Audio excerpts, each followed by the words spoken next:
Hello everyone, कैसे हैं आप लोग। आई होप सब अच्छे होंगे। मैं भी अच्छी हूँ। सो फ्रेंड, आप सभी को हर हर महादेव। मैं बबीता गोस्वामी वेलकम करती हूँ आप सभी का अपने एक और न्यू वीडियो में। तो फ्रेंड्स, अभी मेरा सारा काम हो गया है ख़त्म, यानी कि किचन का काम और जो घर का काम था सब मैं ख़त्म करके आ गई हूँ अपने बुटीक पे, यानी कि जहाँ पे मैं सिलाई करती हूँ। मेरा होम बुटीक है, आप लोग को पता ही है। तो बस मैं आ गई हूँ अपने मशीन वाले एरिया में जहाँ पे मेरा मशीन है। और ये ब्लाउज ना जो मैं अभी दिखा रही हूँ आप लोग को, ये मैं कल कटिंग की थी इसकी, और कल थोड़ा बहुत मैं इसकी सिलाई भी कर दी थी। जैसे कि आगे का जो पार्ट है ना, ये मैं तैयार कर दी थी, और पीछे का भी जो होता है अस्तर वगैरह मैं ज्वाइंट कर दी थी। बस इसे बनाना है और जो बाकी काम है वो करना है। और कल मैं कर लेती इसको फाइनल, लेकिन ना रात हो गई थी ज़्यादा और मुझे डिनर भी बनाना था रात का, तो इसलिए मैं बंद करके और फिर चली गई किचन में। तो अब इसको फाइनल करूँगी, उसके बाद से फिर जो मुझे अगला जो सिलना है वो कटिंग करूँगी। तो बस ऐसे ही आज का पूरा दिन जाने वाला है, और इसमें ज़्यादा काम अब नहीं है, बस फिटिंग देना है और इसमें बनाना है मुझे चौकोर गला, और लेस लगानी है तो वो करनी है, और वही बाजू अटैच करना है। बस इतना काम है, लेकिन इसमें भी टाइम तो लगेगा ही, बिना टाइम के तो कुछ होता नहीं है। ब्लाउज में क्या होता है ना, छोटे छोटे पार्ट ज्वाइंट करने होते हैं ना, तो उसमें ज़्यादा ही टाइम लग जाता है। जो सूट होते हैं उसमें लंबा काम होता है, मतलब लंबी लंबी सिलाई लगानी होती है, तो उसमें ज़्यादा टाइम नहीं लगता है। जो ब्लाउज है ना, ये देखने में तो छोटा होता है, लेकिन इसमें टाइम मुझे लगता है ना कि थोड़ा ज़्यादा ही लग जाता है। तो वही है, अब मैं चलूँ इसका जो बाकी काम है कर दूँ, और उसके बाद देखती हूँ आगे मैं क्या सिलूँगी। सूट सोच रही हूँ सूट की कटिंग करूँ या ब्लाउज की। और ये जो कटिंग का काम है ना, आप लोग को मैं पहले भी वीडियो में बताई थी, मैं ना रात में करना ज़्यादा पसंद करती हूँ। ये जो 8 बजे के बाद का जो टाइम होता है ना, वो मेरे लिए सबसे बेस्ट होता है कटिंग करने के लिए। क्योंकि ना इस समय कोई कस्टमर आने का टेंशन रहता नहीं, कोई कस्टमर इतनी समय आता नहीं। 8 बजे के बाद ना बहुत कम ही कोई आ जाता है, कभी तो आ जाता है, नहीं तो जितनी भी लेडीजें हैं ना 8 बजे के पहले ही आती हैं। और मैं ये चाहती हूँ ना कि जब भी मैं कटिंग करूँ तो मुझे कोई डिस्टर्ब करने वाला ना हो। जैसे क्या होता है, कभी कटिंग कर रही हूँ, कोई कस्टमर आ गए या कोई अगल बगल का आ गया, तो फिर मेरा माइंड ना थोड़ा सा डिस्टर्ब हो जाता है। कभी कभी जैसे कोई बात कर रहा है तो उधर ध्यान चला जाता है, तो इससे ना कटिंग करने में प्रॉब्लम होती है। तो मैं तो यही कोशिश तो मेरी यही रहती है कि मैं जब भी कटिंग करूँ तो मेरे पास कोई ना हो। तो इसीलिए जो रात का समय होता है ना, ये सबसे बेस्ट होता है कटिंग के लिए। हाँ, जब बहुत जैसे ज़रूरी होता है ना, तभी मैं दिन में करती हूँ, नहीं तो मैं कोशिश ये करती हूँ कि रात में ही करूँ। और रात में कटिंग करने से एक फ़ायदा ये भी होता है कि जैसे सुबह के टाइम में आप घर का काम जब ख़त्म करके, किचन का काम ख़त्म करके जब आप अपने सिलाई पे आती हैं ना अपने बुटीक में, तो डायरेक्ट आपको सिलाई ही करनी होती है। कटिंग का कोई टेंशन नहीं होता है, क्योंकि कटिंग आप रात में कर चुकी हैं, तो बस सिलना ही सिलना होता है।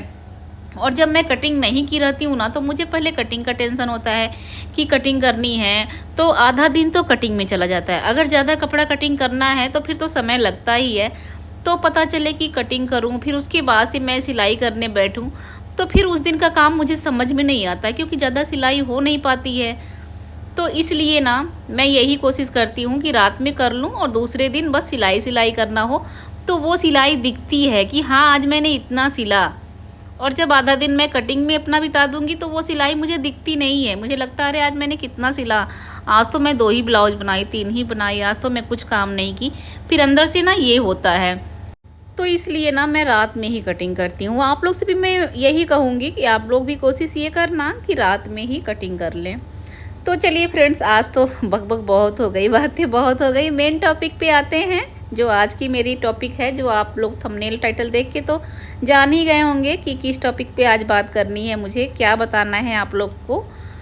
तो देखिए फ्रेंड्स, मेरे पास कई कमेंट्स आ रहे थे कि दीदी मेरा भी होम बुटीक है लेकिन कस्टमर नहीं आते। मैंने अभी जल्दी में स्टार्ट किया है लेकिन कस्टमर मेरे पास नहीं आते, मुझे बहुत टेंशन होती है कि कस्टमर क्यों नहीं आ रहे।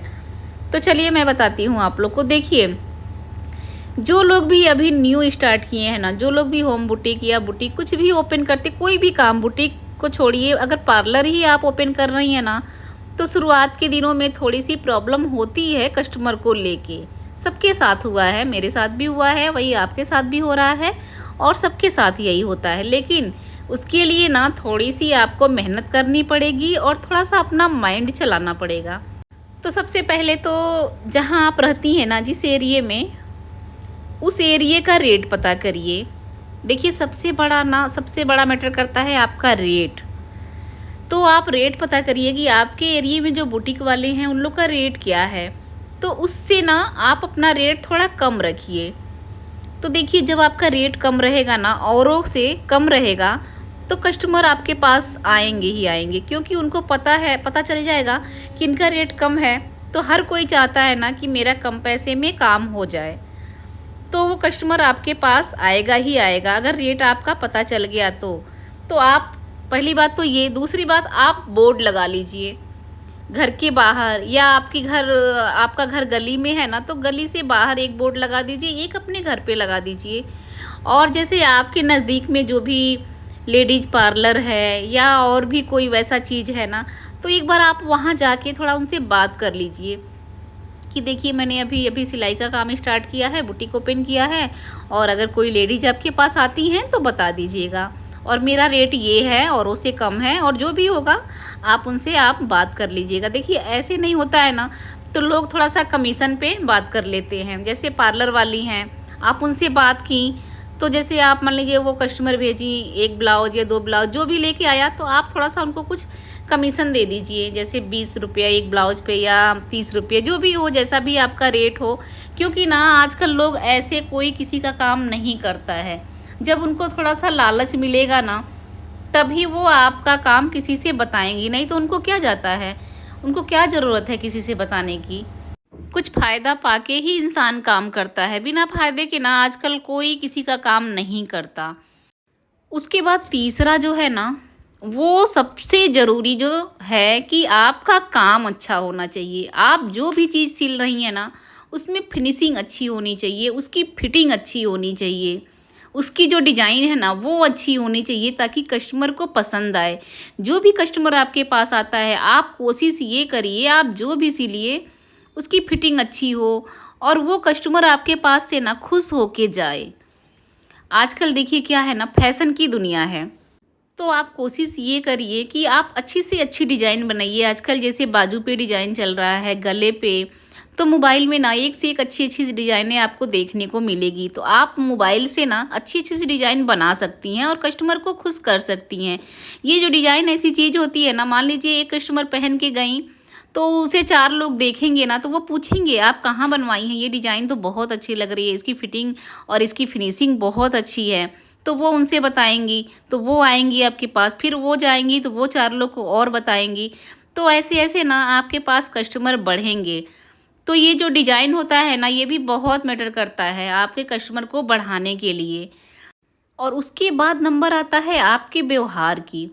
तो जो आपका व्यवहार है ना, वो कस्टमर के साथ अच्छा होना चाहिए। मान लीजिए कि कस्टमर आपके पास आई पहली बार, तो उनसे हंस के आप बात करिए, उनको बैठने को कहिए, उनसे चाय पूछिए, पानी पूछिए। देखिए पीता कोई नहीं है, लेकिन ना आपको पूछने में क्या जाता है, आप बस इतना पूछ लेंगी ना, उनको चाय पानी बस पूछ के देखिएगा, उन्हें इतनी खुशी मिलेगी कि मतलब मैं क्या ही बताऊं। और उनको बैठाइए, उनसे थोड़ी सी बातें करिए अच्छी अच्छी।